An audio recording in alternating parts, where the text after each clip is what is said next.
Oh, there. Sorry. Maybe you want to hear me speaking. There you go.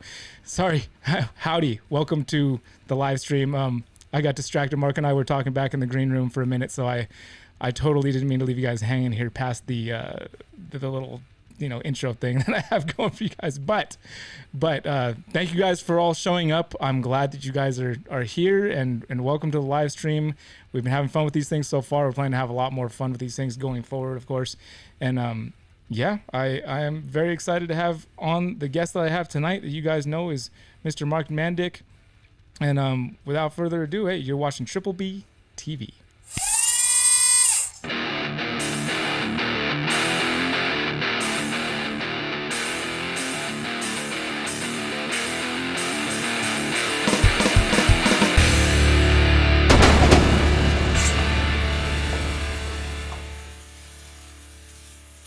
All right, ladies and gentlemen, I will not keep you waiting. Here he is, Mr. Mark Mandic. Mark, thank you for being here, my friend. How are you today? I'm great. Thanks for having me. Yeah, man. We're having a great conversation. I sometimes I wonder if I should really have such a. I like to allow that 15 minutes in the green room so that just in case there's any kind of little issues we need to work out, like when we had the little test yesterday to get things worked out. Yeah. That if anything happens like that, I have the time. But then, like we got talking about all this awesome stuff. I'm like, man, we should just start the stream. But It is funny how you start talking about stuff so many times in this industry. You get together with friends. Will Morose was over here a couple of weeks ago because he lives, maybe 40 minutes from me. And he came over and we were sitting outside at the bar.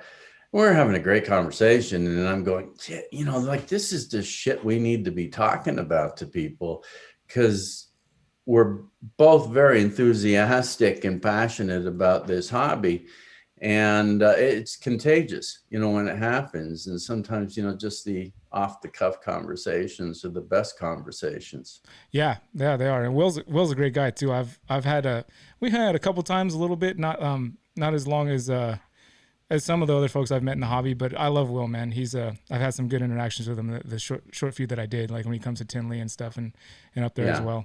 That's cool that he's a great guy. How far is he from you? He's about 40 minutes. He was living in Toronto, and to give people an idea, downtown Toronto's about an hour and 15 minutes from us.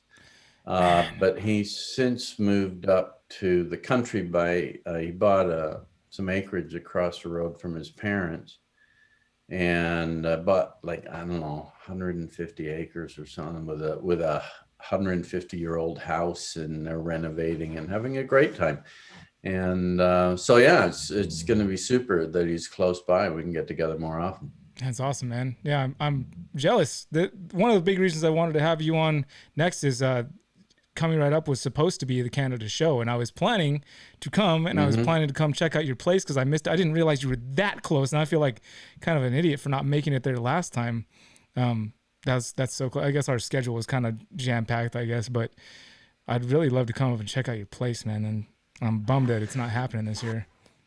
Well, if you do come up, you have to come up earlier. So what you should do is come up a week earlier, spend a few days here because I'm busy getting ready for the show.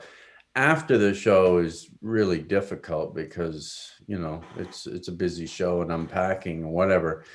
But I had Gavin came up, didn't he? Yeah, Gavin came up, and I got to, cooking some good barbecue.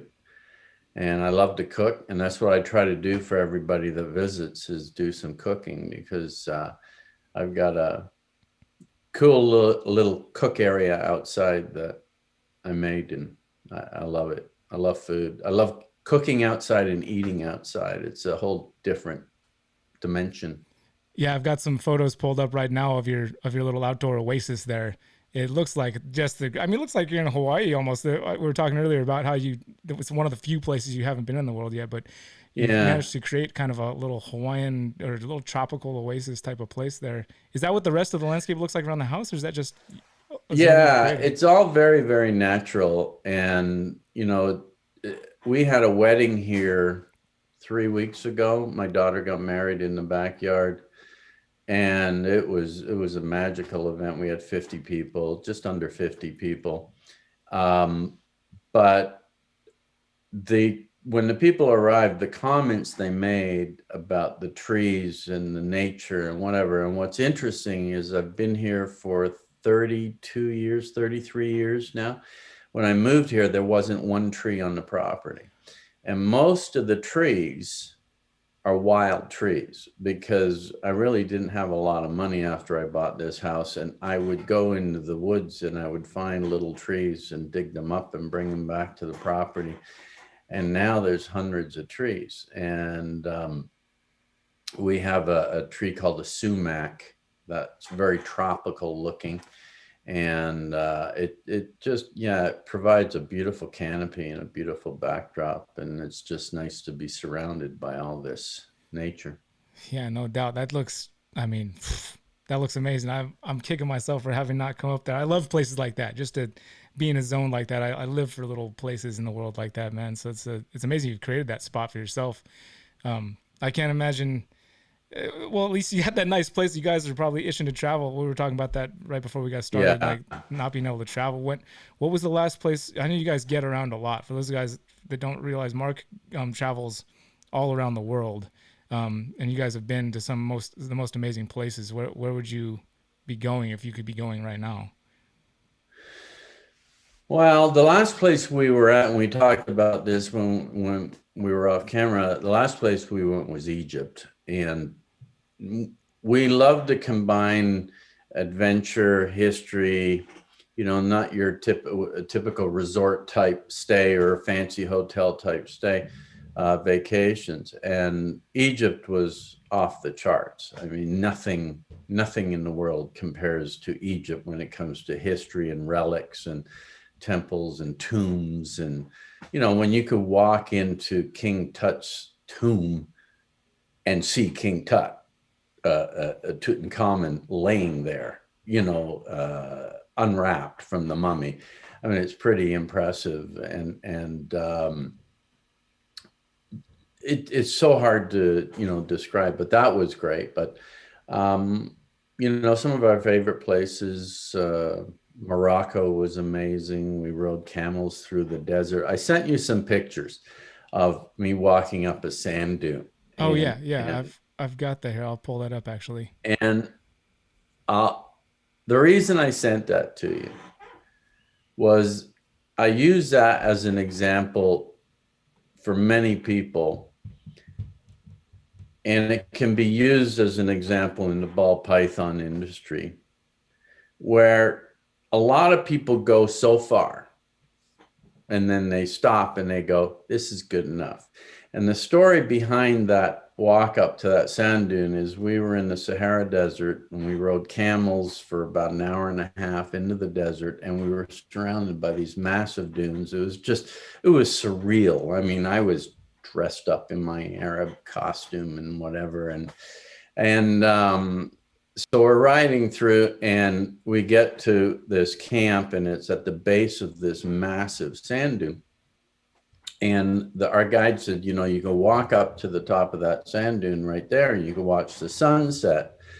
So about 12 of us climbed up to the top of the sand dune, and they were all there, and we're all sitting there looking at this sunset. We could see the sun.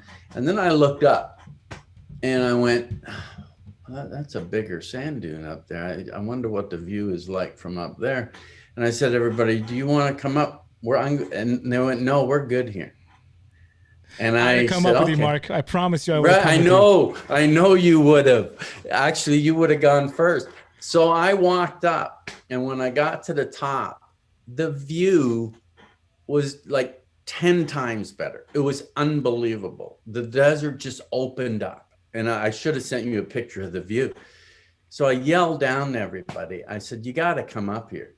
This is unbelievable. And they said, no, this is good. I said, no, trust me, come up here. And Jane, my wife, looked at everybody and said, if he says go up, it's worth going up. So they all went up and climbed. And it was an unbelievable moment.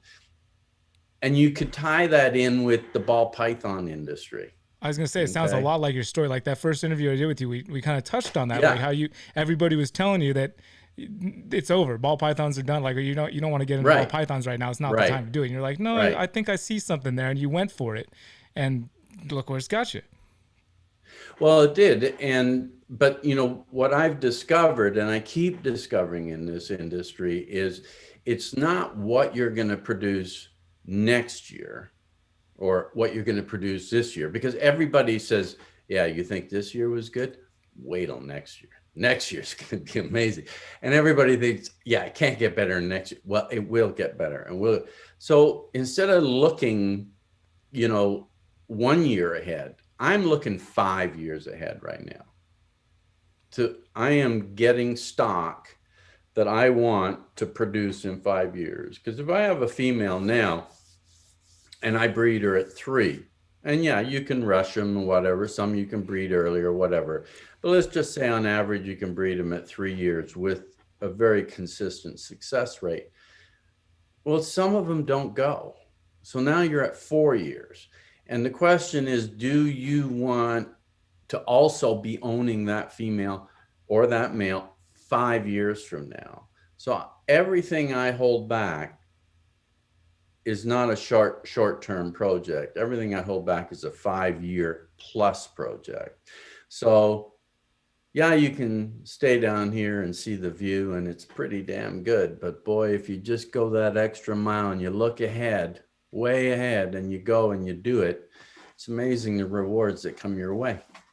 Yeah, no doubt. Well, I mean, you sent me we got some good photos here. I'm gonna pull them up. I picked through, you sent me, thank you for sending so many. I picked through some of my favorites, and one of the first ones that really got me was, well, I think is this it's an Axanthic pied, obviously. It's a lightning pied. So it's Markus Jayne line Axanthic with pied to make the lightning pied.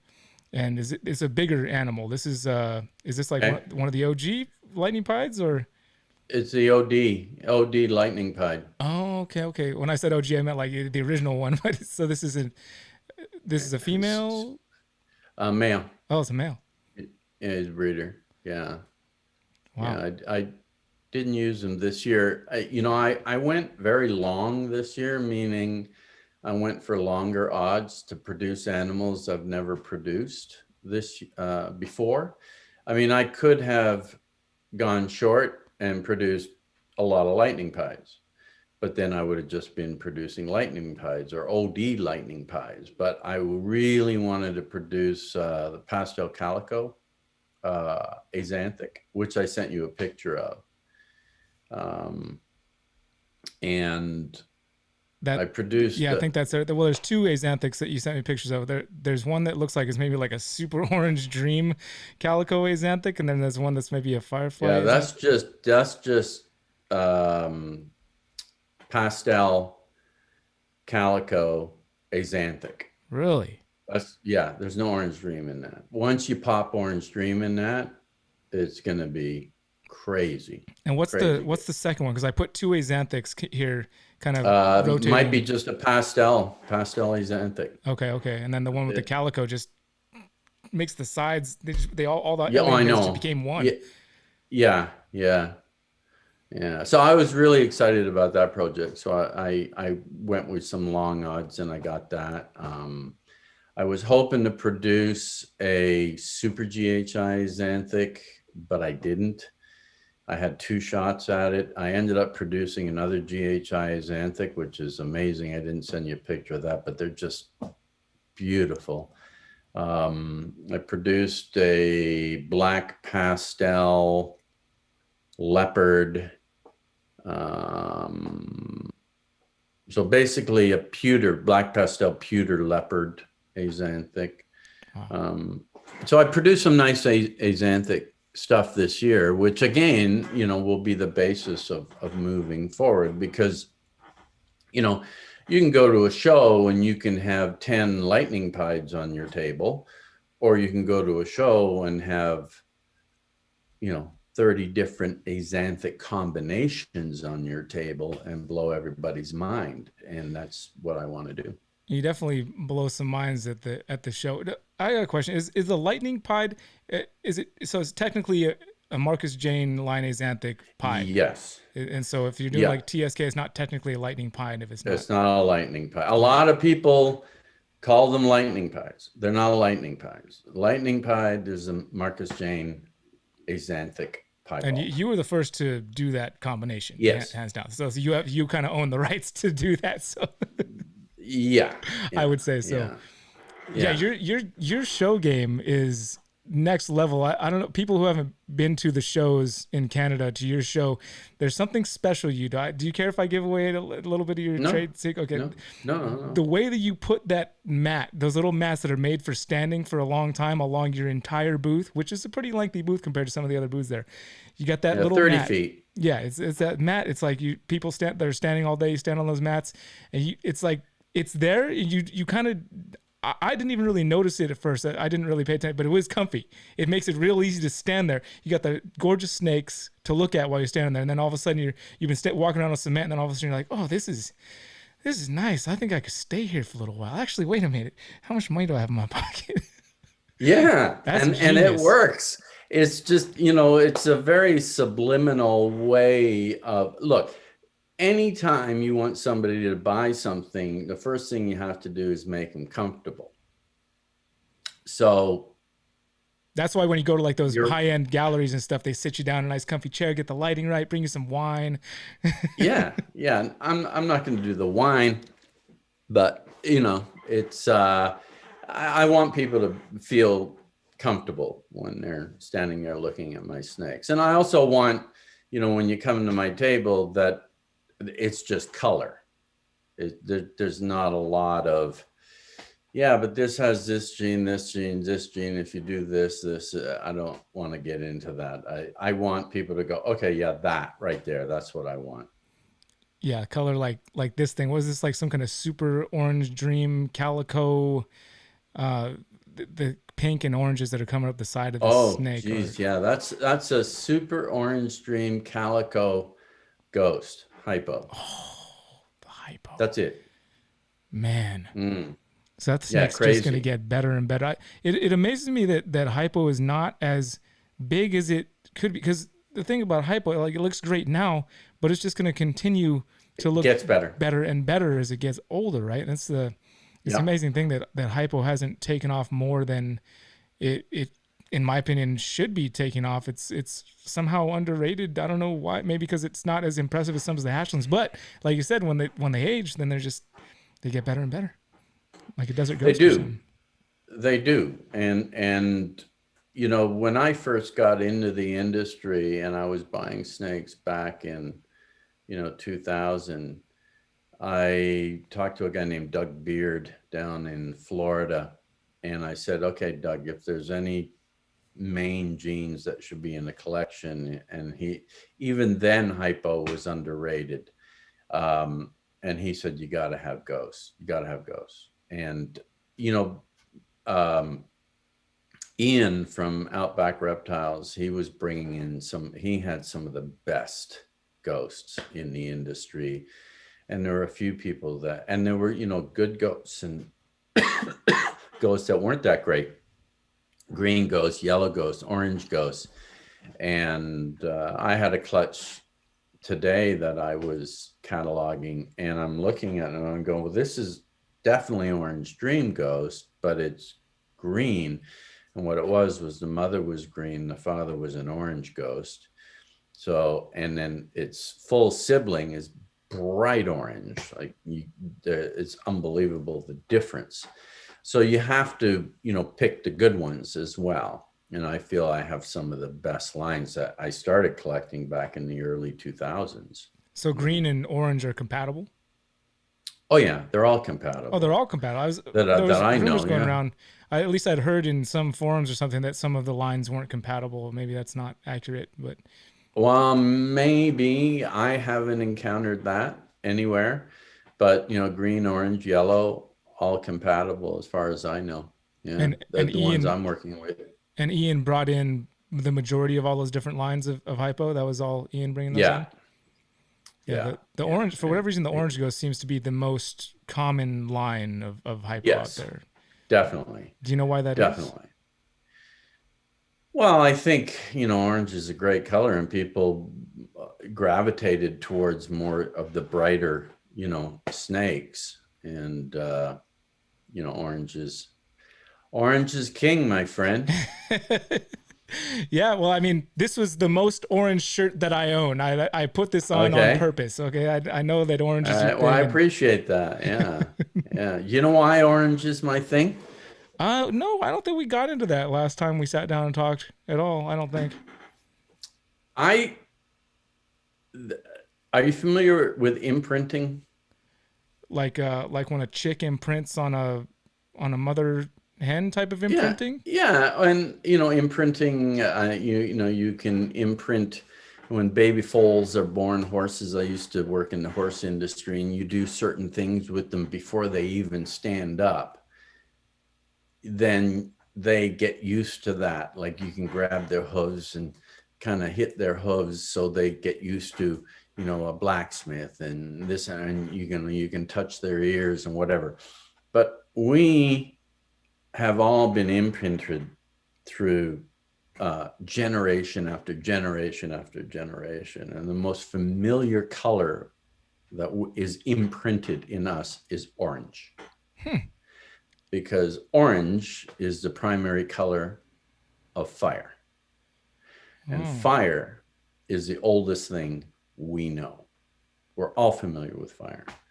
So, not the way you are in California right now. That's a little crazy. Yeah, That's everything not is good. orange. Everything is orange right now here, man. I saw some videos, and it's just horrific. But when getting back to the positive of fire, it was the greatest invention man ever came up with. Yeah. And a lot of these places that they're burning because they've needed to burn, like all the redwood trees, they don't grow without fire. Their new seeds don't get opened up. Right. The cones, you need the fire for it to grow. It's a natural progression. The thing that as bad as it can be for, obviously I don't want anybody to lose their home to a fire. I don't want anybody to have to evacuate or breathe in smoke for months and be stuck inside like we are because of the smoke right now. It is a big part. This year in particular, it was mostly natural causes. Some years we get crazy, in the extreme example is like firemen that are rogue firemen going out and setting fires to, but this year just happened to be very natural. Like we've been getting this weird monsoon, this like several day monsoon season, and we just had crazy lightning storms, and those lit like the whole state on fire. And so it was natural. Right. It was a natural a fire setting. Yeah. But, yeah, still scary. Yeah, it's definitely scary. I mean, I do not enjoy. I'm not looking forward to the day that I have a plan. I've got all kinds of containers right there under the house. I'm not looking forward to the day that, and I'm not trying to kid myself. Like I know it's reality. There may be a day when I have to do that, when I have to just throw all the animals in boxes and exit as fast as possible. It's the closest reality as far as disasters around here that could happen. I'm prepared for it, but I don't like thinking about it. And when we had ash falling on our car this morning, we're thankful it's not embers. But to your point, it's the positive side is it's necessary. The fire is a part of nature, just like everything else. And, hopefully we don't have to find out the hard way anytime soon. Yeah.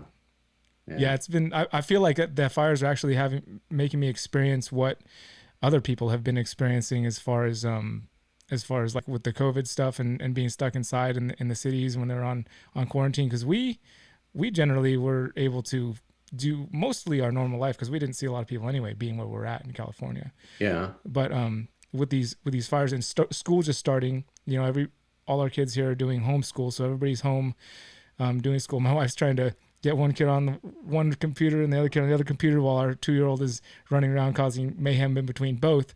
And then there's no respite of even going outside around the house right now because the smoke's just so bad. We've got double filters here in the snake room, double filters in the house.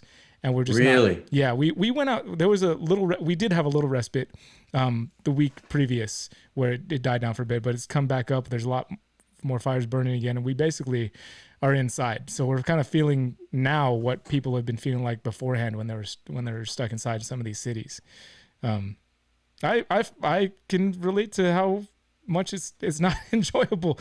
I always try to count my blessings. I always count my blessings every day. I'm thankful for all the things that are good, all the time. But it's all perspective. It's like, sure, we're healthy, we're happy, but in comparison, you can be on top of the world and still like something can be, that's the human condition, in my opinion. It's just like, it doesn't matter how good you have it at some point, it's just perspective. It's a matter of like, maybe whatever, the better you're doing, the less of an extreme thing it takes for you to feel it, I think. Like if you have everything you could possibly want and need, all you have to do is take away one of the things. You're like, hey, where's that thing I had? Where's my little comfy chair? I had that. I love sitting in that comfy chair. It's gone. And so you complain about it. Yeah, I have a very simple rule. Just wake up every morning and appreciating what's around you. That's it, and it's easy for me to say because we're here in the country. I don't know if I'd feel that way if we were living, in the city surrounded by concrete and people. Yeah. I do. But I like being grounded, and being grounded means you got to be on the ground and working with the ground. I have a vegetable garden that I love, growing fresh veg and cooking with it and stuff like that. And it's a whole different experience, than going to the grocery store and buying it. I just love it. And I'm sure you do something like that with the kids, and that's an education in itself with the kids. Those little things that they experience now, like growing a tomato plant or a berry plant or whatever, and seeing it grow and then being able to take that and experience it. Those are things that get locked in their heads that they'll bring up years from now. They'll bring up when they're adults. I mean, how many? Yeah, Siri's talking to me. For some reason, Siri wants to have Siri. He's mine right now. Did you hear her? I didn't hear her. Oh yeah, she's got an English accent. Anyway, I changed the accent on her. But I remember picking raspberries in my grandmother's garden when I was 5 years old. After we moved here from Australia. They lived in Cleveland, Ohio. We went down, but I remember that, and I planted raspberries as a result, so I can have my grandkids experience that same thing. But yeah, simple things like that are the best education for kids. It's because it's real. There's. Well, I guess we're definitely doing that part right, because we have a garden going. We're growing tomatoes and kale, and Hillary's got an herb garden and several different garden beds. We've got chickens we've been raising, and the boys have been taking full ownership over raising the chickens and making sure they're fed. Nice. And kind of getting them back into the coop at night and all that, and watching over them to see if they're laying eggs. And then of course with the snakes down here, they help out as well. And so having this, so we've got, and then with your point about raspberries, we go down to the creek, and there's these huge blackberry bushes, and they just love to come with me down there and just be barefoot, just going through everything. To your point about being grounded too, like literally and physically grounded, where you're burying your toes into the dirt and mud and getting that connection back with earth, letting those little microbes come up through the little osmosis through your feet, and picking blackberries and bringing them back to the house. And Hillary made a blackberry pie out of blackberries we just made. We're rich in life in that sense. We are beyond wealthy in that type of life right now. I'm very fortunate for that. Good for you. That's awesome. Yeah, that's but you can choose that, right? I think that anybody, if that's really where your values lie, we are all the masters of our own reality. If that's the kind of life you want, there's nothing stopping you from attaining that life than yourself. It's in the world we live in today, the opportunity is there to attain whatever it is, what type of life you want to live. If you want to drive big fancy cars, I mean, if you work hard enough, you can do it. If you want to live close to the land and you want to go pick blackberries with your kids on a regular basis, you can do it. It's up to you. If you're not doing it, it's your own choice you make your own choices in this world. And I love when people are willing to take responsibility for their own lives and actions and not complain. There's nothing I can stand less than when somebody takes the victim card. It's like, oh, this happened, this happens. Like, things do happen. Things will always go against you in life. That's a constant. But it's like, what are you going to do? Are you going to sit there and complain about it and allow it to rule you? Or are you going to overcome it and make your own choices for yourself and not let them? Absolutely. Somebody had a really good question in the show. One of our moderators here, Marshall over at Martial Law Morphs, he had a question about, speaking of the gardening stuff, like how do you maintain that oasis in the wintertime in Canada? We don't. It all the plants are, pulled. All the not the perennials, the annuals are pulled and they're composted. All the tomato plants are pulled out. I mean, it's serious winter here. I mean, again, I said serious, and Syria is back again. And so it's a winter wonderland here. We get a lot of snow and very, very cold temperatures. So we don't maintain everything. Everything gets put away as far as the furniture, and things get covered and whatever, and we wait it out. But, I love the seasons. I love the change of seasons. I'm really looking forward to fall. Fall's a beautiful time of year you see all the leaves change color. Do you have leaves change color in California at all? Yeah. I mean, it's not as intense as like New York or something like that, or New Hampshire on the East Coast, but we definitely get them. There's certain spots, especially around my uncle's house, which is just down the street. He's got these, what do they call it?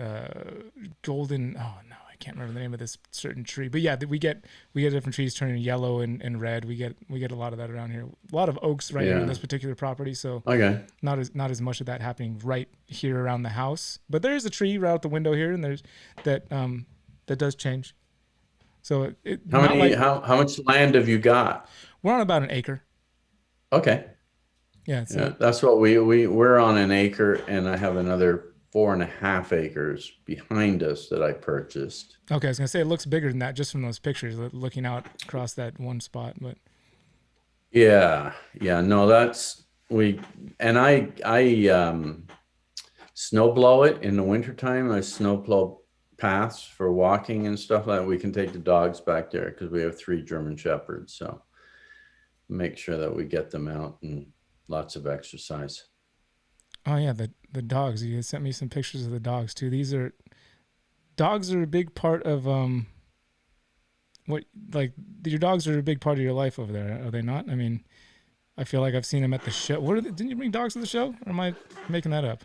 I might have had one dog come to the show at one point. Yeah, Jane brought one. But yeah, we got 3 long coat German Shepherds. They're amazing dogs, super smart, great company, because, I'm here working by myself, and it's nice to have company. Jane's here more often now because she's in the travel industry, and that's dead. And she's also in the fitness industry. She teaches Pilates and rebounding. She has her own studio, and that had to shut down. So she's been helping me out a lot with the hatchlings and things like that, which is great because I get her perspective. So when she's out in the hatchling room and she's cleaning them, I'll go out there and I'll go, so see anything you like? And she'll go, yeah, this one. And it's interesting what she likes versus what I like. And I like her opinion sometimes better than my opinion, because it's a different way of looking at things. But she generally picks out the ones, the good ones as well. But it's really nice to have a fresh set of eyes on the babies. Yeah, sometimes you can't see the forest for the trees, right? And it's nice to have that somebody coming out from outside be like, oh, that one, yeah, totally. Yeah, definitely. I had a few snakes last year at the CRBE, and I was like, yeah, these are just, simple gene combo, whatever. And I put them there, and they weren't expensive, like $600 or something like that. And I mean, within 5 minutes of the show opening, they sold. and they were put on hold. They were paid for, and they said, "Can I just leave them here while I walk around the show?" I could have sold them 10 times over, but from my point of view, I looked at them and went, yeah, they're just, simple 3 gene animals. But from the consumer's point of view, they were like, I want that snake because it's beautiful. And so you can never underestimate, those types of animals. They don't have to be, the trendy gene thing. It's the paint job, right? It's the paint job. Yeah, I did that same thing when I was first getting back into reptiles and first getting into ball pythons that several years back. Mine was a clown pied. I didn't know what was going on with it and that how much I was gonna have to spend to get one, but that was the snake for me. I looked at it, I was like, that snake right there is the one that that's the snake I need to get. And yeah, it would have been nice if it was one of those 2 or 3 gene incomplete dominants that was like $500 or something for the wallet at least. But yeah, I would have. Yeah, would have been that would have been nice. You know what snake I'm so happy has finally gotten its just due. And it's been around forever. I mean, I think it's been around for 20 years now. Do you know what snake that would be? You talking species or ball python morph? Ball python morph, yeah. It's just Recessive. Recessive. I mean, it can't be. Can't be that you're talking about clown. No. Clown probably has been the most consistent recessive gene since the beginning, as far as holding its value. Okay. I think. What do you think? Do I think it's been holding its value well? Well, as far as consistently in demand. Yeah. Yeah, I could agree with that.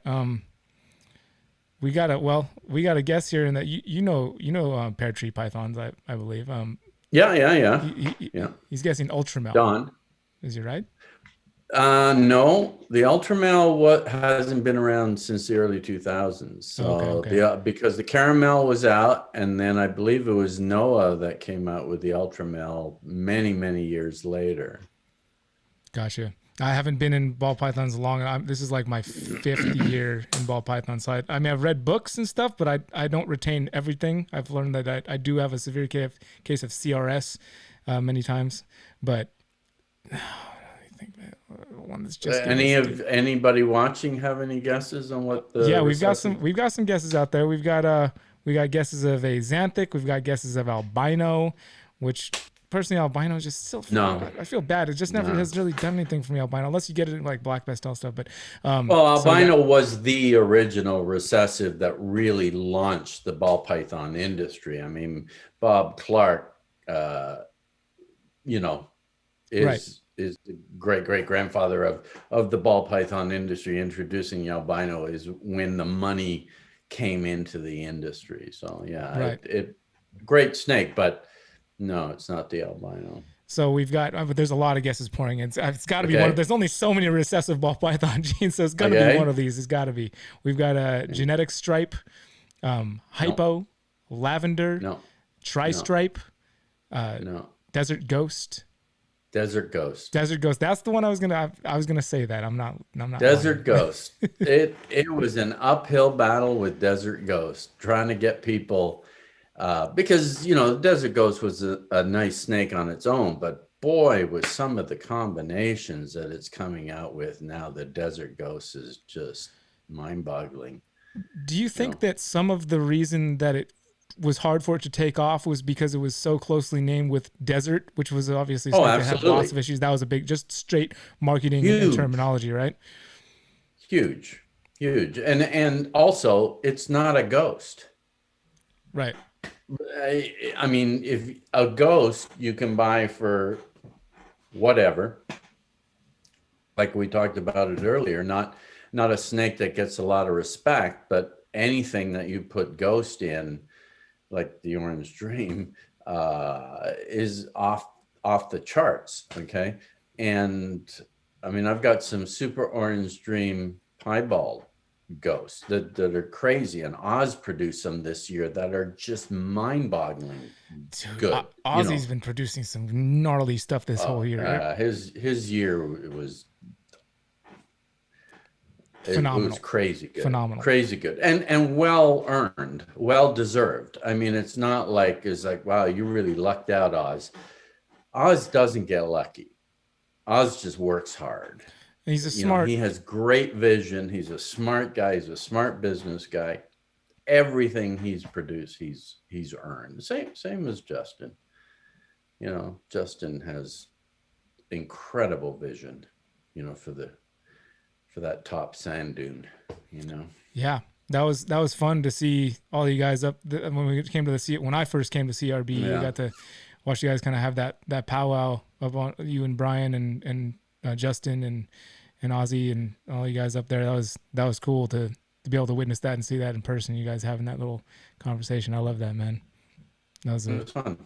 It's a beautiful thing. I love to see it's good too for everybody, I think, to see that, everybody that's involved in getting into the hobby, to see all the people that are doing the things they want to do and doing it big like that, coming together and supporting each other. And because it could easily dive into nasty competitive type of banter and world, especially through the internet communication that we have now. But I think it really is very, very important for the health of the hobby and industry to see things like that happening. People that are doing it on a professional level, being so respectful of each other and supporting each other like you guys did on that stage that day.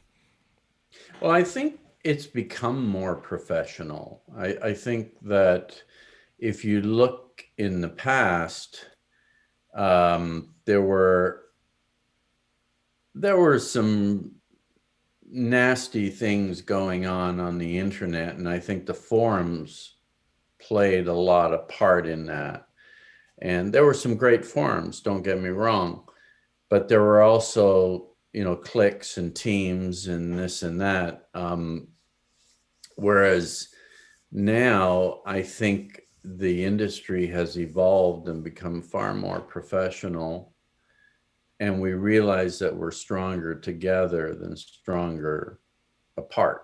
And if we can, come forward as a respectable industry, and because, in reality, there's a lot of people out there that look at what we do and they think we're just batshit crazy. What are you doing? And I remember having a conversation with somebody from PETA.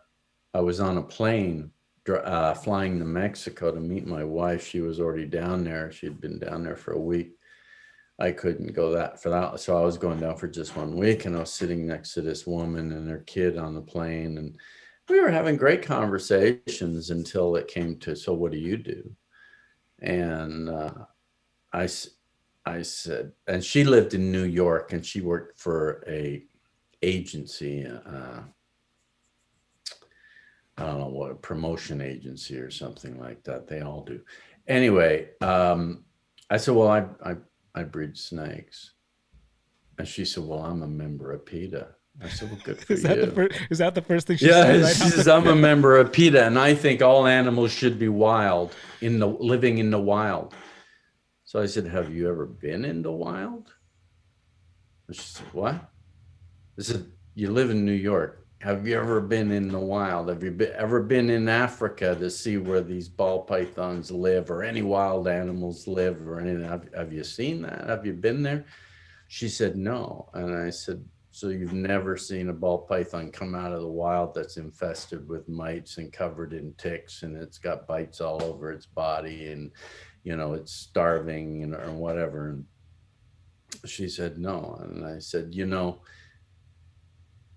Homo sapiens have wiped out 85% of all living things on this planet since they came to be. I said, that's you guys. I said, when you need things reintroduced to the wild, guess whose doors you're going to be knocking on? Ours, because we know how to do it. And she shut up. And she was like, wow, yeah, never thought of it that way. And then I showed pictures of the snakes to her kid, and he thought they were amazing. And even she said, wow, they're beautiful. I never imagined that snakes could be this beautiful. I said, yeah, and they're well taken care of as well, you know. And it's So, amazing how powerful just that simple conversation with somebody like that. That's all it takes. You know, it's so easy to. It's nice that you guys had it go that way, and maybe being trapped on the plane helps. Like we're sitting next to each other, we can't get up and leave. We're gonna have to be, but not that you would be. I know you are not that type of person at all. You're yeah, you're a good person. It's those conversations between the right people. It's all it takes to overcome a little misunderstanding. It's like people get built up on these opposite ends, like PETA member versus a snake breeder, and it's just a little conversation, a little understanding of why and the reasons, and just taking a look at it from the other perspective is because I'm sure some of the perspective. I mean, PETA has been shown to have some pretty wild, even all the way to their president, have some pretty radical ideas, I would say, as far as human yeah. animal interaction. But my point is that, Even human interaction, yeah, they yeah, have some wild ideas, right. you So know. my point is there's got Yeah, to be some things I've not delved too far into. I don't know anybody personally that is affiliated with PETA, but I'd be interested to at least learn what positive things they have on their side of perspective that could potentially make things better for everything. I'm not saying there might be some. I don't know. I'd have to actually have a conversation with somebody. But I like that you were yeah, able to change her mind a little bit, because yeah, if you have that kind of conversation with somebody, then ultimately, if it's rational discussion and reasonable and not shouting and yelling opposite viewpoints of one another, then you're able to find some kind of common ground. And usually that common ground is not based in where the actual truth is. Like the middle ground is where yes. the actual truth of the matter is. Based on science, Right. not opinion. Yeah. Um, Totally. yeah, and I mean, let's face it. I mean, in this industry, I don't go to dinner parties and look forward to telling, people what I do for a living because, you know, 8 out of 10 times you'll get that what serious no, kind of go away. And whereas, when before this, I was working for a TV station. I was a commercial producer. I ran the commercial production department, and I, produced commercials, wrote commercials, edited commercials, did all. That was really cool to talk about, but saying, yeah. So I just tell people now, I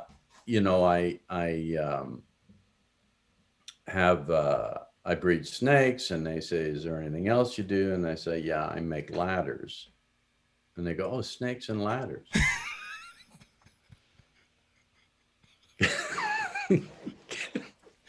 I used to play that game as a kid. Yeah, I know. So did I.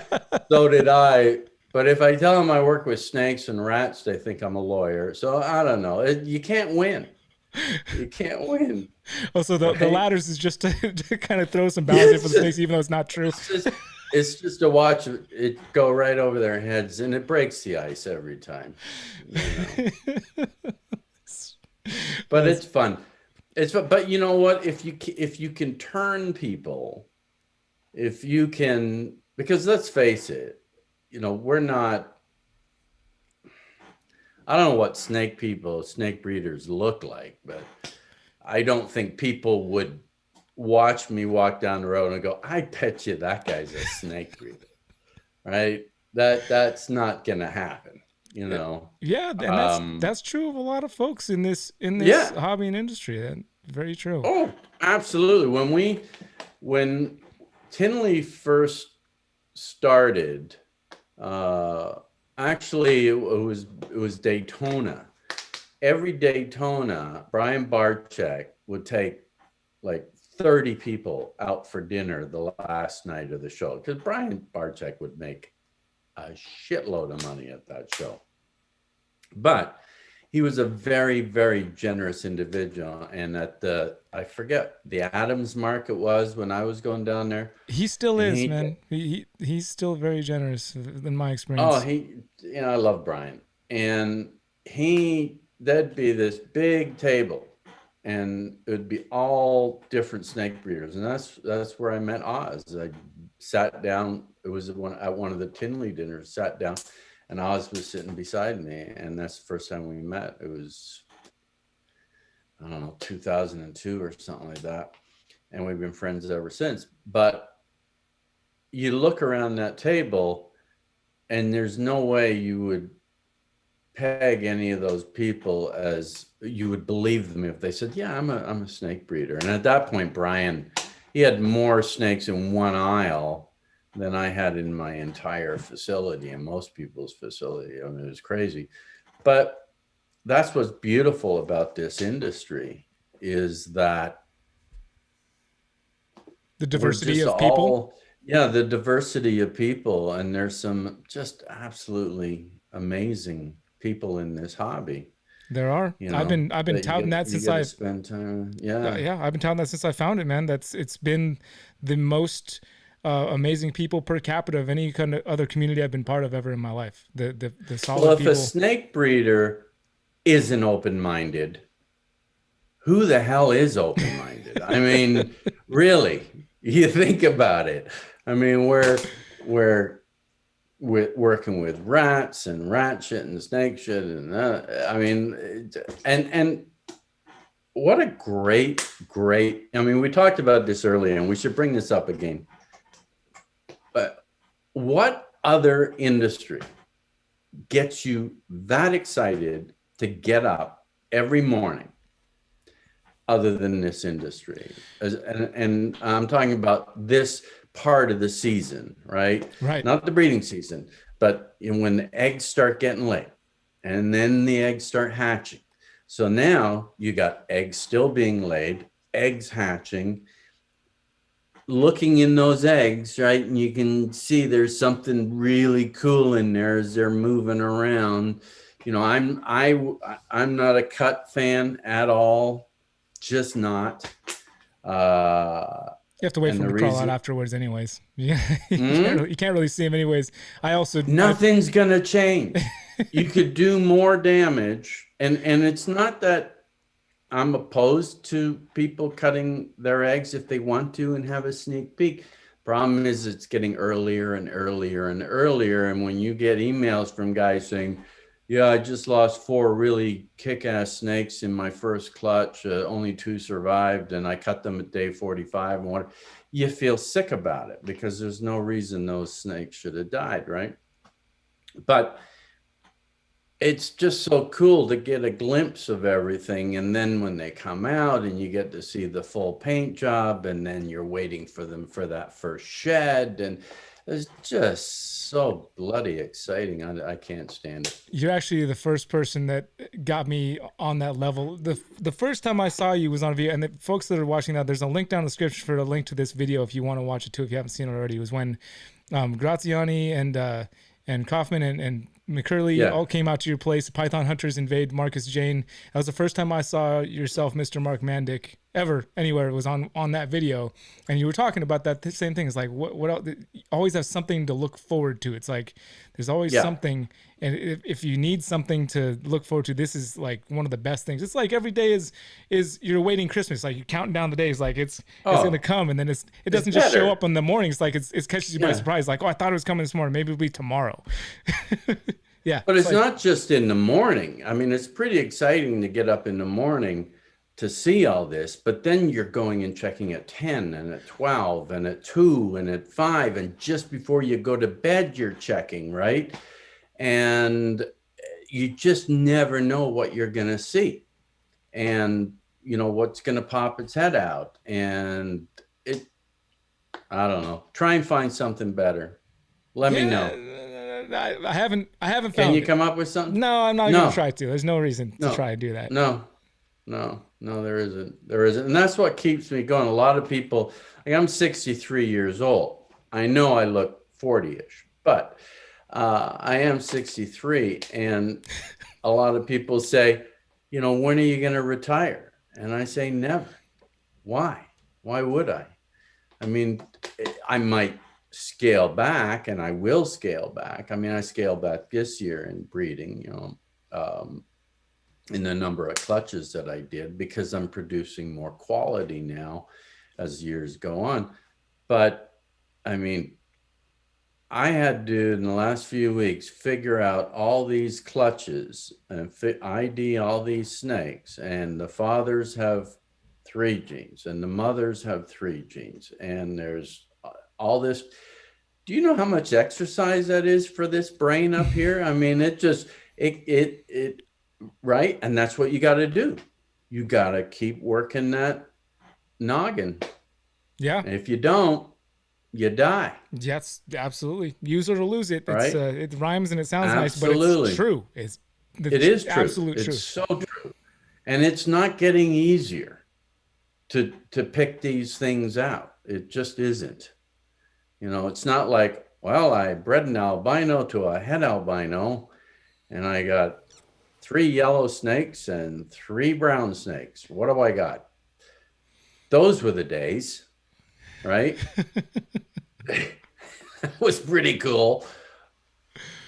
Dude, well, we're coming up on the end of our hour. We're gonna have to do another one of these because we could do this for a long time. I think, man, you're such a great person to talk to, and I've been fortunate to have met you and become friends, man. Because I've always just been impressed with you, man. Not just for what you do with the snakes, just as a person.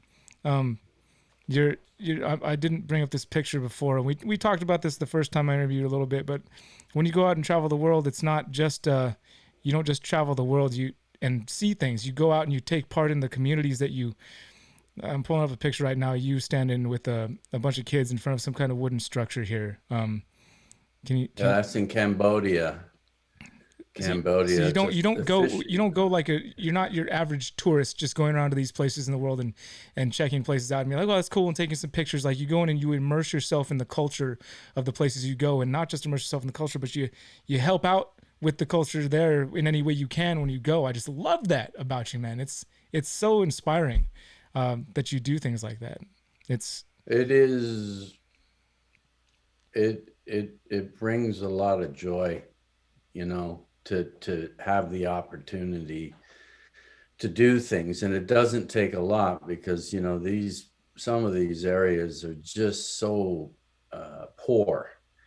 And that village there, I was in Cambodia, and it's on a lake, and the stilts you see behind the houses are on the top of those stilts. That's how high the water rises during the raining season. And so that's why they're built that way. But, you know, when we were there, we had a guide, and they're not expensive, you know, and again, you're employing somebody local. And we said to him, you know, is there any place we can go where there's, you know, where we can bring some school supplies, you know, to the schools or something like that? And he said, I know just a place. And we went to the local market and bought just a ton of stuff. We had bags full of it, and got on this boat and went down to this village. And it was awesome. It was awesome seeing the looks on their faces. And, you know, Jayne was there handing everything. There was a big lineup of these kids, and they were so well behaved, and nobody was complaining. Nobody was pushing. The older kids were moving the younger kids in front of them so that they could get things first. And it was just, it was really inspiring. Yeah. Inspiring. Makes it worthwhile. Make me tear up a little bit, man. It's a beautiful thing. There's nothing like getting to give. It's such a feeling. It just inspires me to want to do it more and just make people's day like that. And especially when you find people that really appreciate that there's nothing like the feeling you get from somebody who truly appreciates when you're trying to do something for them. It's just such a beautiful thing, man. It really and it's hard for them now, I'll tell you, because we're still in touch with a lot of people over there. And the guide, his name's Sam Poe, and, you know, he was a guide making good money and everything like that. And now there's no tourists right now, right? Yeah. So he's had to move out to the country and grow food so they can eat, because they have no money to buy food. So it's tough. And, you know, I just hope we can get back to going over there and everybody supporting their economies again, because it's a fascinating world out there. One day you're going to come with us on one of these trips. Yeah, We're talking about doing Machu Picchu for a bunch of ball python guys, couples to do. It would be our third time. We did it 2 years ago or a year ago. That's certainly a place And I've always wanted to go to. It looks like an amazing place. Just like the spiritual energy that you can feel just from the pictures there seems unbelievable, immense. It's ridiculous. How, I mean, it was life-changing for me, and we've talked about this before, but I'd really, we did a thing last year in Mexico where a bunch of us got together and went to Mexico. I think there were 20 of us. But we said this time, let's do something that's really gonna impact people's lives, and we can think of no better place than Peru and Machu Picchu, doing the trek, and it's beyond incredible. Well, I can promise you that I will be the most butthurt person on the planet if I don't get the call when you guys are planning that trip. Well, you will get the call. You will get the call for sure. For sure. I appreciate it. One last thing before we jump over to the Zoom call that we're going to do after this. There was one last picture I pulled up. I want to put you on the spot here a little bit, but it said it right on your own website. It says, you got a nice picture there. It says, grab your popcorn and enjoy the show. There's videos and podcasts coming soon. Oh God, tell me about it. You know what? I got really excited tonight because I've got all these studio lights set up here. What do you think? The lighting is good? Your backdrop looks amazing, man. Yeah. And I got really excited doing it. And I do have plans of doing a YouTube thing, but I want to do it different. I want it to have meaning,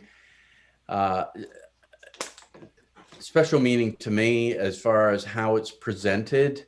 I want it to be original, and it is going to be my fall project, because usually, you know, Jane has me traveling around the world, and because I got to go with her, and we take groups with us, and that's not happening. So I'm going to have some time. So I have a plan. And I've got all the lights, and I'm going to build a set, and it's not going to be in my snake room.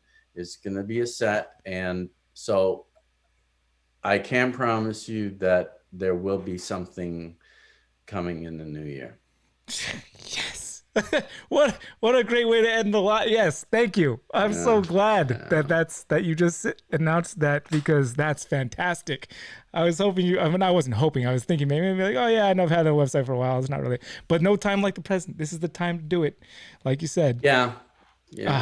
Yeah. Fantastic. It'll be fun. And the thing is, if I do, my plan is that if I interview somebody, they have to be there with me, so that I know how that feels. So you're gonna have to, and right now you can't, and I know you like interviewing people in person, and you're a great interviewer. I mean, you're great to be around. I always said you have such a positive energy. It's contagious.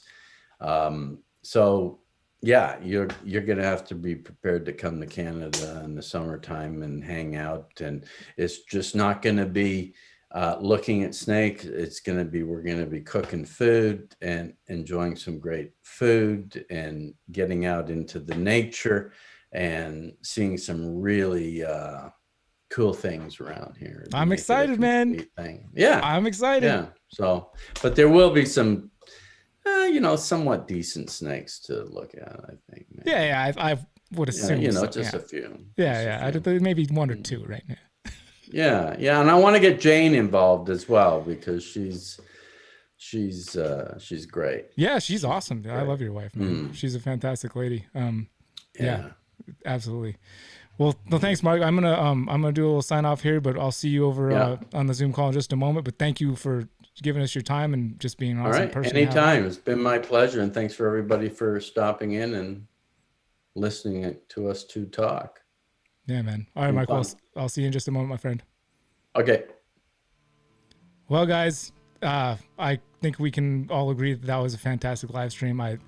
Now I'm kind of kicking myself in the butt for setting these 1 hour sessions, but at the same time, I wanted to be able to hone it in on some kind of time and not just let it be a free for all, just for respect of the other person's time, as well as then it kind of forces me to like want to get the most out of that hour and not just think that I have all the time in the world to get out what I want to get out. So we're gonna be doing more of these. I'm super.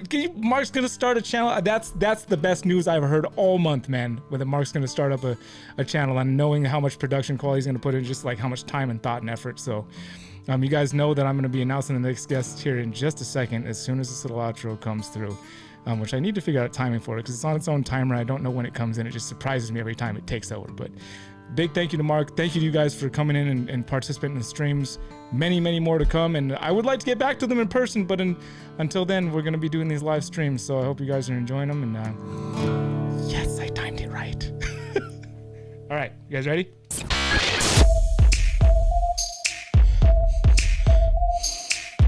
Are you ready? Are you ready?